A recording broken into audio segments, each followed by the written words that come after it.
Hey guys, Ryan from Wildeside Outdoors here. Welcome to what is the first episode of what we're affectionately going to call this podcast, PreSeasoned by Wildeside. Um, I'm not very creative with the names, so that's where it's going to be for now. Subject to change, but I think the PreSeasoned idea is most likely going to stay. Um, Hopefully, my mic is picking up a lot of my voice. Not a very loud talker, so hopefully this works. Um, okay, so I, as you can tell, I'm going to start this podcast around all things hunting, but specifically preseason prep. Um, as the name entails, I love like preseason scouting, e-scouting, gear prep, physically prepping, getting in shape, stuff like that. So, and that's kind of what Wildeside stands for, is really dedicating yourself to preparing for hunts. So this is episode 1. Like I said, we have about 5 guests lined up for now. I really want them to be great podcasts, really interesting for people to listen to, really interesting for people to learn things from. And so we're really going to probably just release them every 2 weeks throughout the summer here. Go follow us on Instagram at Wildeside Outdoors for any updates on when we release them. Probably going to be Saturdays or Sundays. Those are when I can edit stuff, get things done. I do late nights usually on Thursdays, but we'll go from there. So I want to go through a few things. You're going to see a couple things. You're going to see my notebook between work and Wildeside. I go through one of these about every 6 months. I just write down notes about things. Has everything I want to talk about in this first episode, because I'm not a great talker. I think this will probably be one of the very few solo episodes that I talk about, or do at least. I'm not a very interesting person. There's a few guys in the industry that I think are really good at doing solo podcasts. Brian Barney is one of them. I won't list everyone that's good at it, but safe to say, I sure as hell am not one of those guys that's great at talking about themselves or talking about things by themselves. I love to kind of bounce back and forth with people, have them talk, and I talk, questions, and all these guests I have lined up are a lot more interesting than I am. So really excited about that. And we'll go from there. You're also going to hear a lot of ums. So roast me in the chat. You'll see my notebook. You'll usually see Diet Coke or Diet Dr. Pepper or White Monster. Shout out White Monster. Shout out every one of my favorite influencers. Shed Crazy, Dustin Whitwer, Nate Illingsworth, all those guys that bring the humor to White Monsters. All us white Mormon guys are addicted to White Monsters. So can't drink coffee, so we have to have something to give us energy. So why not drink something more unhealthy for you than coffee? White Monsters. So today it's Diet Coke, though. Diet Coke, if you wanted to sponsor us. Just kidding. Don't sponsor us. We don't want to be sponsored. We want to be completely neutral with everything. Okay, speaking of being neutral, it is July. What is the day? July 23rd. Senator Mike Lee, about 2 weeks ago, introduced a portion of legislation into the Big Beautiful Bill that would require a few of the Western states to sell off a good majority of public land that is BLM and National Forest. I'm going to link the number to call into senators below in the description on the podcast. You can also go look at my post. There's a couple other people that have made posts about it that they shared the number that you can call. Really easy. This is how it used to be. I don't remember if it is like this anymore.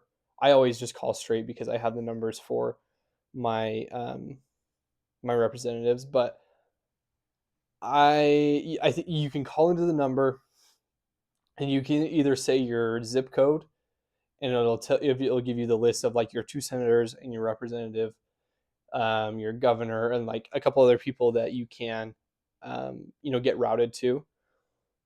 Or you can just say the name of the person immediately, and then it'll route it to you. So, or it'll route you to them.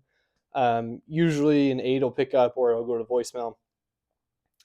Really simple. Doesn't have to be anything crazy. We don't want them thinking that we're a bunch of crazy people that, you know, I mean, maybe we do. I don't know. I'm not the person that needs to be chiming in on this. I'll stay neutral on that. But really easy. You don't have to make anything complicated. Say, hey, I like to voice my opposition.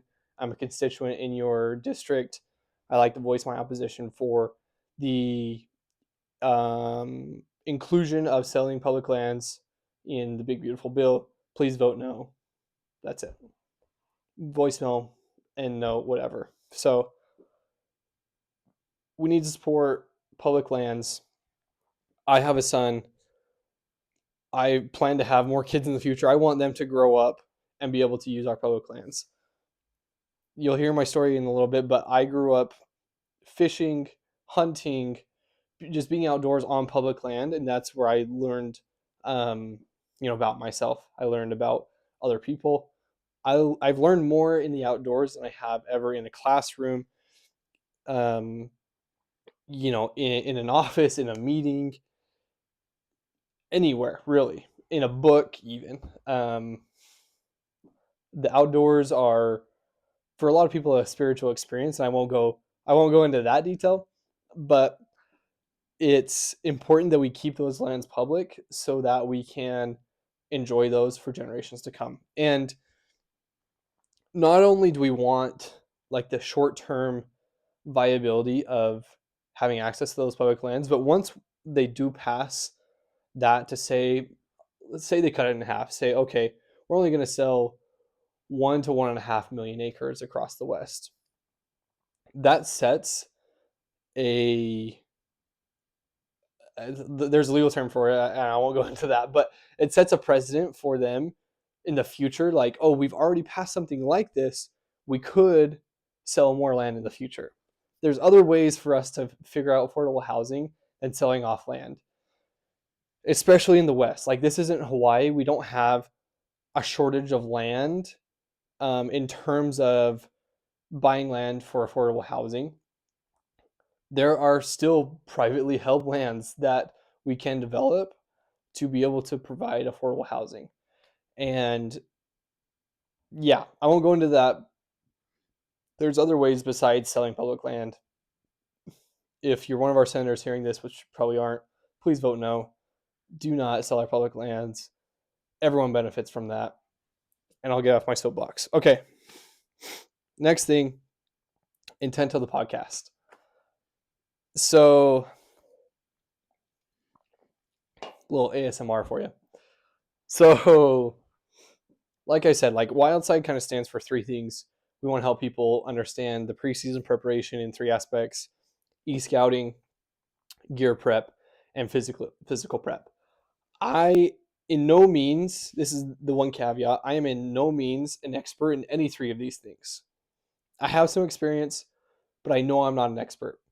There's, in terms of like physical stuff, there's lots of people, Mayhem Hunt, Mountain Tough. There's so many different programs out there of professionals, but I think there's tips and tricks that and motivation that I can give to people to be able to show you how to prepare.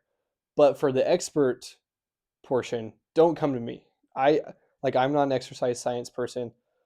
I don't know all the things, all the ways to increase your VO2 max, all that stuff. Geared, you have like Mindful Hunter, you have for optics, Cody from Go Hunt. I feel like I've heard that so many times on podcasts, different things. Jay Scott, stuff like that.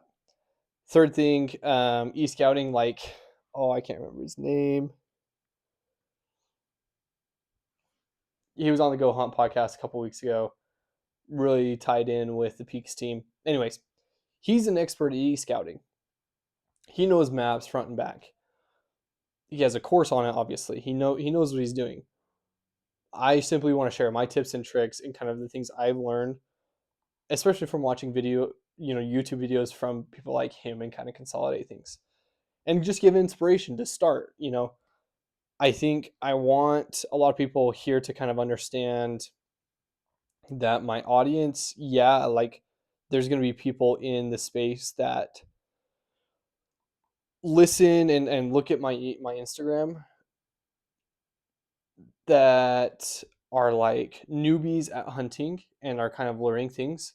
There's also kind of this space of people that are already in the industry are probably going to know a lot of these things. And so I really want to help people develop, kind of to that next level. Like me, like I've been watching, simple YouTube videos, but I always learn something from like Corey Jacobson or, you know, any one of these guys that are like renowned hunters. I always learn something from these YouTube videos. I think that that's true in every detail of life. Is you can always learn something from someone or some situation. Um, yeah. Anyways, so that's that. Um, so yeah, so that's kind of why we're going through this. Is we love preseason as much as the hunt itself. If you think about like a lot of us Western hunters, we I don't want to say we live. I mean, if you're a big elk hunter like I am, obviously. Whoops, other side. Big elk hunter. Um, we live for like that September 1st to September 30th time period. And that leaves, 330 some odd days of the rest of the year for us to prepare in other ways. Even hunting other species in my mind is like preparing for elk hunting again the next year. Um, there's a few caveats in there, like sheep hunting, mountain goat hunting. Like some of those species are just a league of their own. But yeah, that's that. That was weird. Slapping my leg. I wasn't telling a joke. Okay. Anyways, so I'll leave it there. So that's kind of the intent of the podcast. We have like I said, lots of good guests lined up already. I'm really excited about all of these guys, and really want to show you guys kind of their learnings and give you guys insights into how they've learned through failure, how they've come to find success, not only in hunting but in these three areas of hunting as well, and um, in life in general as well. So okay, all right. I'm a forgetful person, so that's why I have to keep referencing this. Want to talk through kind of my story again. Like this is the only solo podcast I'll probably do, so please bear with me as I go through all these details. I'll have some interesting stories in here, but so I grew up in a small rural town in Utah. I grew up outdoors. My dad is, you know, a big fly fisherman, the best fisherman I know. He grew up, I grew up with him taking us fishing. I remember being in one of those little backpacks on his back when I was, probably 4 or 5, going fishing, hiking down to the river. And I think my parents did a really good job of raising us outdoors. My mom and dad are really big into the outdoors.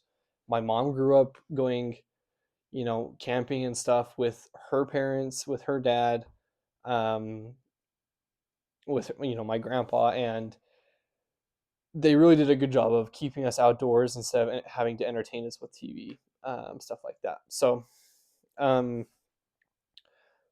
that's how kind of my life started out. Still love fly fishing to this day. Like I just got back from a trip to our family cabin, and I probably spent the majority of the time fly fishing, and my wife's probably mad I didn't spend enough time, you know, doing other things. But yeah, I just fly fished a majority of the time in the backyard because there's a little stream going through it. Anyways, um, around I would say 10 to 12, I really started to kind of catch wind of this idea of like big game hunting. My dad was also a big upland game. I don't know how the hell you say that. Upland game hunter, and chuckers, pheasants, everything. And so we did a lot of that, but it also didn't seem like it was the same as big game hunting, which later on in life I figured out, it's not the same. Shooting a pheasant is fun. Don't get me wrong, I still love it to this day, but it's not the same as big game hunting.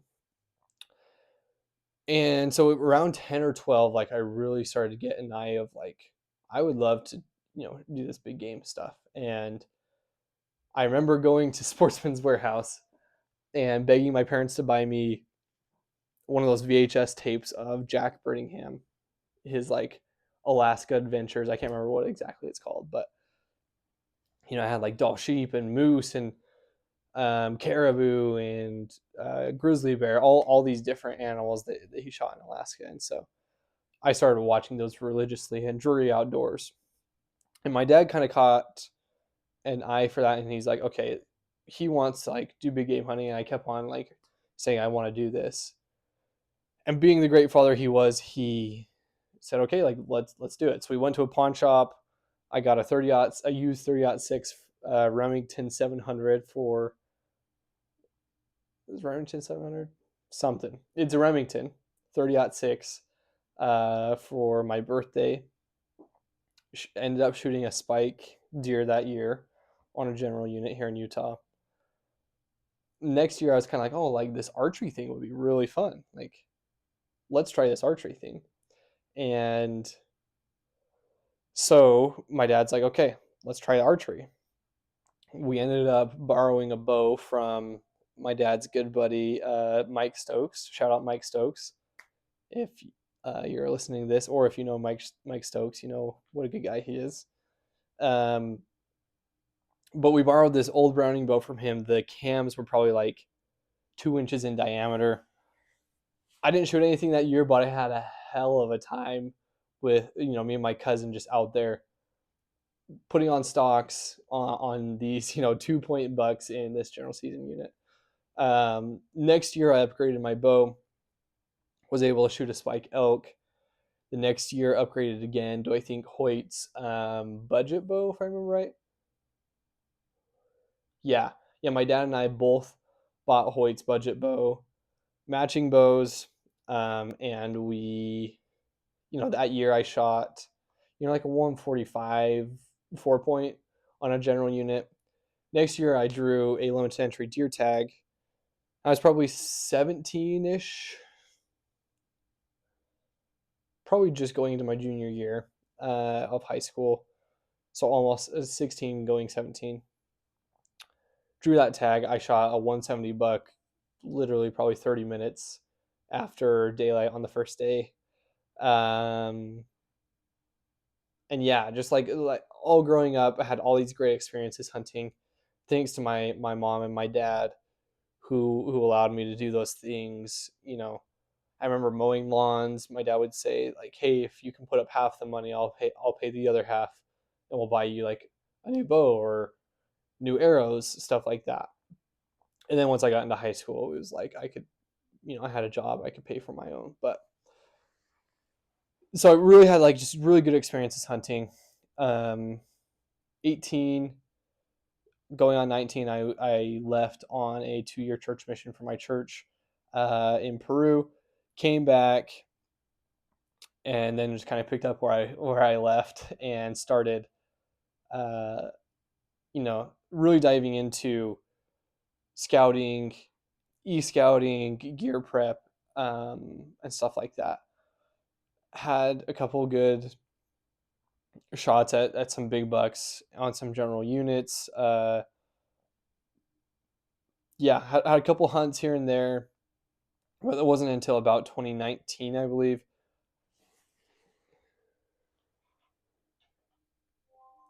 Sorry, computer died. I'm jabbering, I guess. So it wasn't about until 2019 I drew a archery mountain goat tag here in my home state of Utah. And that's why I really learned to like prepare for hunting. Not only like I spent so much money on gear, but I also spent a lot of time scouting. I probably spent I had an old Tacoma at that time, and I slept in the back of that Tacoma a heck of a lot when I was scouting for that mountain goat tag. Luckily, it was only a few hours away from my house, so it wasn't like a long ways away to go scouting. But I probably spent 40 days in the field that year, scouting, preparing, figuring out where these mountain goats were and were going to be, stuff like that, and then obviously the hunt itself.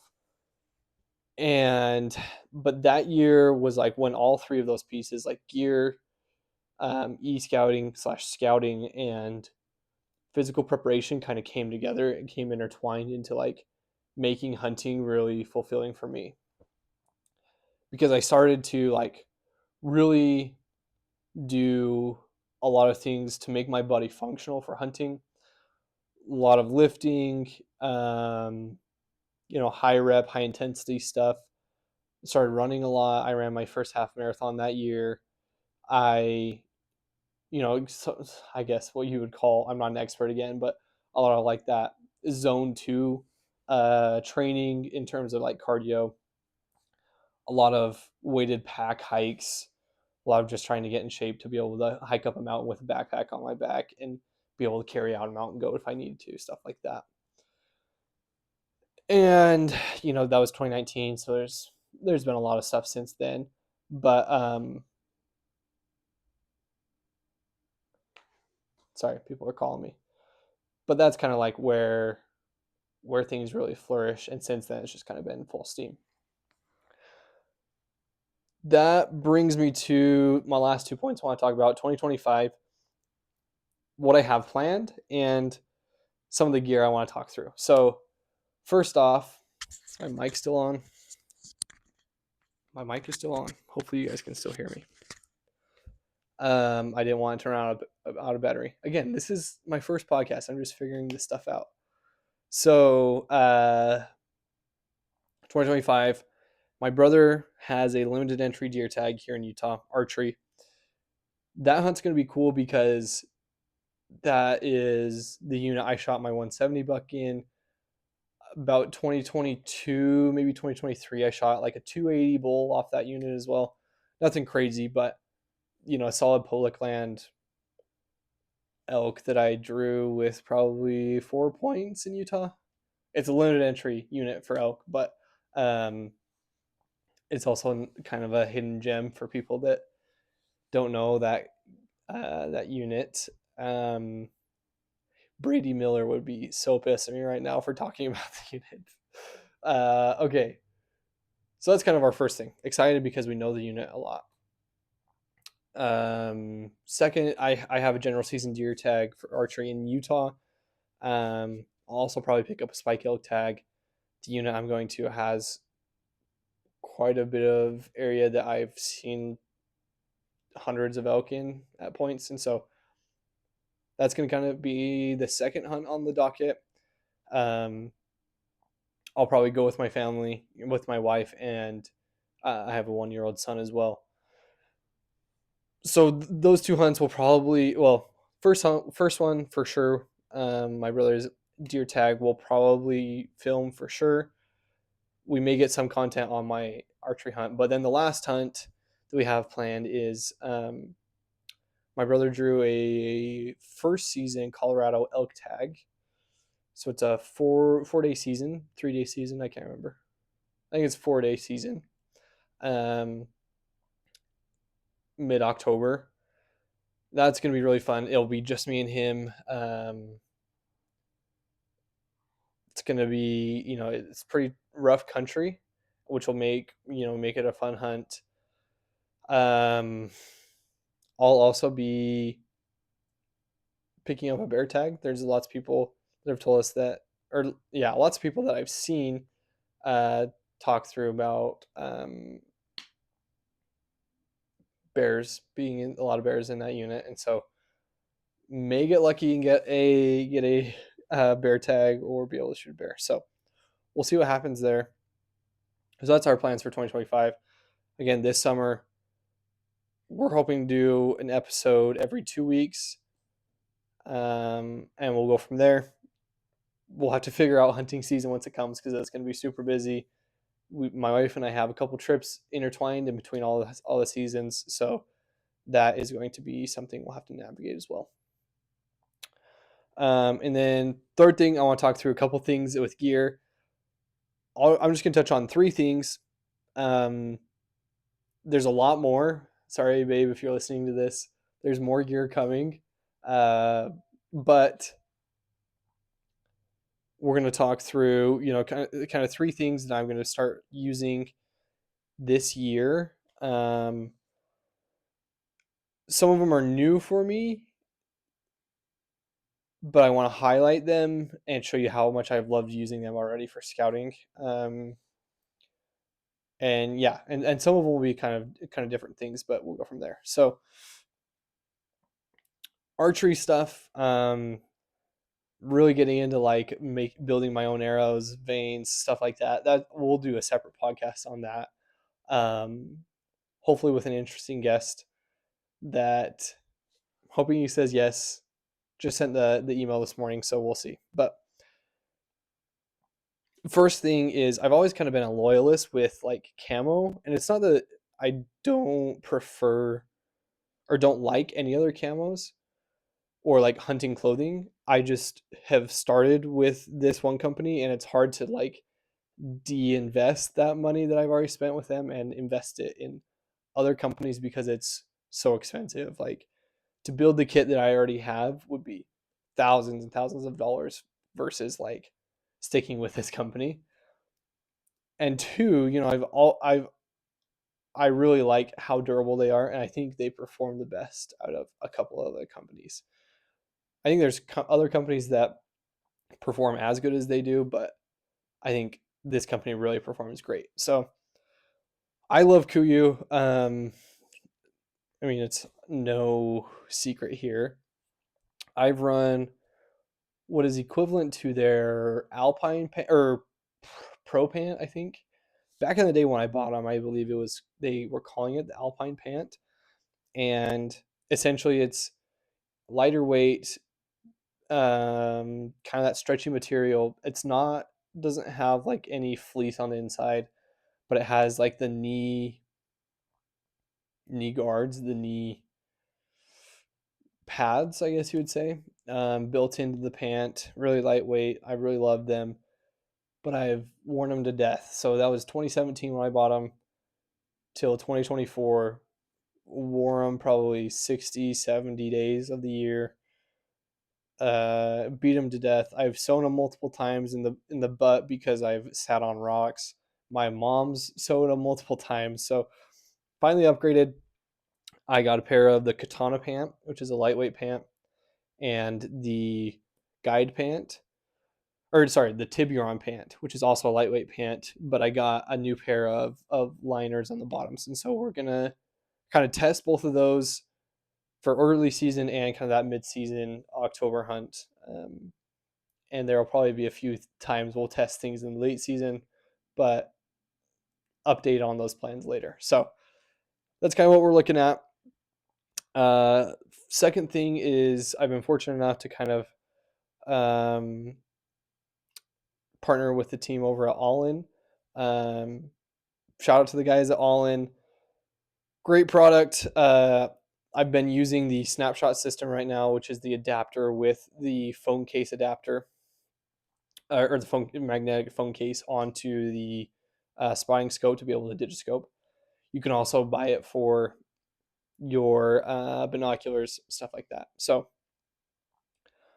I have used a lot of other digiscoping systems in the past. I mean, I wouldn't say a lot. I've owned 3 other brands. And I really like All In for a couple of reasons, and in my video you'll see. First off, like if you look at their packaging, it's like opening up an Apple iPhone.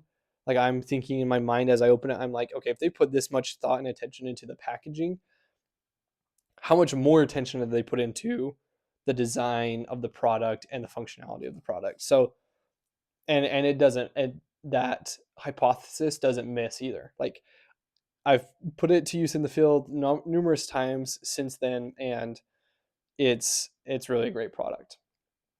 I think the ease of use of something like that is really important because a lot of those things can get complicated in the backcountry, but how easy it is to use and set up, I think, is what makes it superior above other digiscope systems. So that's that. The last thing I want to talk about is the AZIAC Equipment front country tripod. Shout out to Rydell and team over at AZIAC Equipment. I think I talked to Rydell. He kind of built this company from the ground up.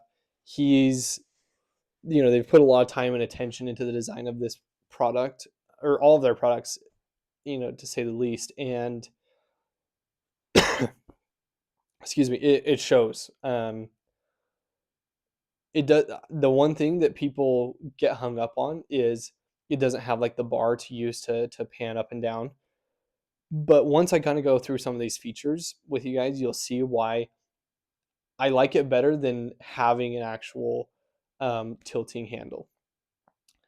There's a lot of features on there like the tilt lock that really makes it easy for you to kind of glass with not only your binos on a tripod, but also with the spotting scope, and being able to kind of go through grid a mountainside and go through, vertically and horizontally. I really want to do a deep dive on that, but just appreciative of the AZIAC team over there, based out of Montana. Really great product. Really excited to kind of show you guys the uses of it outside of just using your binos and your spotting scope on it. As we speak, I have a system ordered to take to our gunsmith to get an Arca Swiss plate put onto my new 7 PRC, so that you can use the tripod as a as a rest for the gun. So gonna bypass the bipod system. That was weird. I did two bywords in the same sentence, but I'm gonna bypass using the bipod system like most people do on their guns, and go for the functionality to be able to use the tripod with it. And I think it's going to be super helpful. Yeah, we'll talk through more of that in the future, but don't want to get hung up too much there. Okay, I think that's it. So make sure to follow us on Instagram. We're going to give updates on this podcast. We're going to be doing a couple giveaways, which we're excited for, from a couple other companies, and we'll kind of talk through that later. But make sure you follow us. Instagram, YouTube, TikTok. We're Wildeside Outdoors on all of them. Apparently, no one wanted that tagline. So that's it for now. But we'll see you on the next one.